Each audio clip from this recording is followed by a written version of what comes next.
Hi, welcome to Arkintel. Imagine waking up one morning and realizing your vote wasn't just about ideology, but survival. Across the Western world, political landscapes have been completely transformed. Traditional parties are losing ground. Anti-establishment movements are gaining traction. And beneath all the heated debates about culture and immigration, there is a hidden force that's been fueling this political shift: economic instability.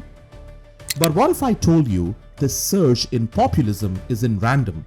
What if the financial turmoil is actually one of the biggest predictors of political upheaval? Let's break it down.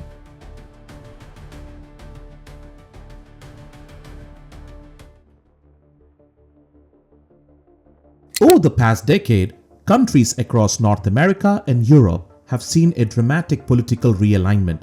Some argue that this is driven by cultural anxieties, concerns over national identity, shifting demographics, and global influence. Others point to something more tangible: financial hardship. Here's what's striking. The rise of anti-establishment politics follows a familiar pattern. Each major economic crisis seems to push voters towards new extremes. And the biggest turning point? The global financial crisis. Following the 2008 crash, people weren't just losing jobs or homes, they were losing faith. Faith in institutions, in politicians, in the entire system. The rise of assets like Bitcoin are a great example of this phenomenon. And this economic devastation had lasting consequences. But there's an even deeper mechanism at play. One that isn't just about the collapse itself, but the financial cycles that led to it.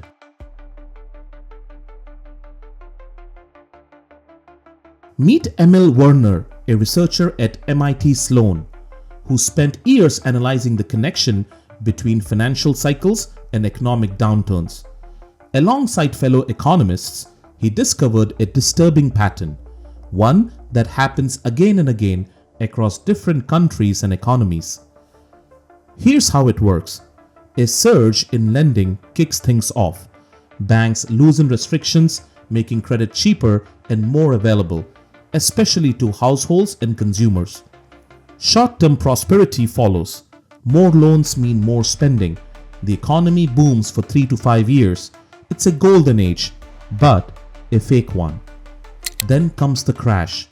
What seemed like a thriving economy unravels as debt piles up and lenders pull back. Growth slows down. And this isn't just a theory. It's exactly what happened in the early 2000s in the US. Between 2002 and 2006, household borrowing grew by 50%. The economy flourished for a while. Then, from 2007 to 2012, reality set in. GDP flatlined, unemployment doubled, and over 10 million homes were foreclosed. And it's not just an American story. The same cycle has repeated worldwide, in both advanced and developing economies. But here's where it gets really interesting. This boom and bust cycle doesn't happen the same way for all types of credit. When businesses borrow, the economy doesn't collapse in the same way. But when households take on too much debt, that's when things start spiraling. One of the key indicators of an impending crisis is credit spread compression. During a credit boom, borrowing doesn't just increase, it becomes artificially cheap. Banks start lending at lower interest rates, even to riskier borrowers. The gap between low-risk and high-risk loans, that is the credit spread, shrinks dramatically. At first, it seems like a good thing. More access to credit means more economic activity. But in reality, this signals that the banks are taking bigger risks, making the financial system far more fragile. And when credit spreads shrink too much, a crash is inevitable.